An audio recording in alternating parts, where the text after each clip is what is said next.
जी हाँ, हम भोजपुरी के एक बहुत ही खतरनाक एंड ट्रेंडिंग स्टार के एक ट्रेंडिंग अपडेट लेकर आ गए हैं। अगर आप भोजपुरी से हो, अगर आप पीवीपी या बिहार से हो, तो आपका इस अपडेट सुनने के बाद आपका सीना गदगद हो जाएगा, यानी दिल गदगद हो जाएगा। कि अगर आप मेरा वीडियो देखते होंगे तो उसमें मेरा बिना इंट्रोडक्शन का मेरा वीडियो स्टार्ट नहीं होता है। तो चलिए हम अपने फटाफट इंट्रोडक्शन देते हैं और ट्रेंडिंग खबर को स्टार्ट करते हैं। तो मेरा नाम है दिलखुश कुमार और आप देख रहे हैं DY। पहले हम आप सबके ये बता दें, आखिर सुपर स्टार खेसारी लाल यादव के नाम ट्रेंडिंग स्टार क्यों रखा गया था। हम आप सबके बता दें, जब भी ट्रेंडिंग स्टार खेसारी लाल यादव का कोई गाना आता है थोड़ा लेट से आता है, पर जब भी आता है तो ट्रेंडिंग पेज पे ही रहता है और पूरा तहलका मचा देता है। सबसे पहले तो हम आप सबके ये बता दें, पवन सिंह का गाना आया था लॉलीपॉप लगावे। उस गाने पर जो पवन सिंह के चमन चुटे यूट्यूबर थे बोल रहे थे कि पवन भैया गाना पूरे विश्व में बजता है। अरे हमें तो नहीं लगता है कि पवन भैया गाना पूरे विश्व में बजता है।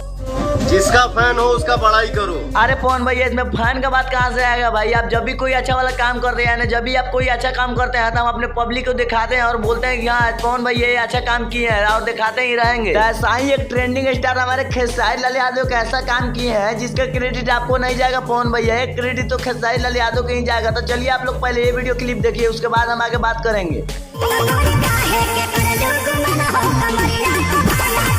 जो आपके हमने वीडियो क्लिप दिखाया हो काफी तेजी से वायरल हो रहा है, इसलिए क्योंकि जो इंडिया की टीम डांस कर रहे हो कोई साउथ गाना नहीं है और कोई हिंदी गाना नहीं है, हमारे ट्रेंडिंग स्टार खेसारी लाल यादव का गाना है। हम आप सबके बता दें, आप लोगों को पहली बार ट्रेंडिंग स्टार खेसारी लाल यादव के गाने पर डांस करते मिले होंगे। हमारे इंडिया की टीम आखिर कितने स्टार है, जैसे पवन सिंह, रवि किशन और निरहुआ, कितने भी हमारे स्टार है, पर ट्रेंडिंग स्टार खेसारी लाल यादव के गाने पर डांस कर रहे हैं पूरे इंडिया की टीम। तो सच में हमारे पूरे भोजपुरी समाज के लिए गर्व के बात है और पूरे भोजपुरी इंडस्ट्री के लिए, इसलिए क्योंकि इतने भी स्टार थे, माने कोई भी स्टार के गाने पर नहीं नाच रहा था हमारे इंडिया की टीम, पर ट्रेंडिंग स्टार खेसारी लाल यादव के गाने पर डांस करते हुए दिखे हैं। तो इसीलिए बोलते हैं कि बाप बाप होता है और बेटा बेटा होता है, क्योंकि ट्रेंडिंग स्टार एक तबाही है। आप लोग ऐसे इन्फॉर्मेशन वीडियो देखने के लिए हमारे चैनल को सब्सक्राइब और वीडियो को लाइक जरूर कर दीजिएगा। चलिए मिलते हैं किसी और नई अपडेट के साथ, तब तक के लिए बाय बाय।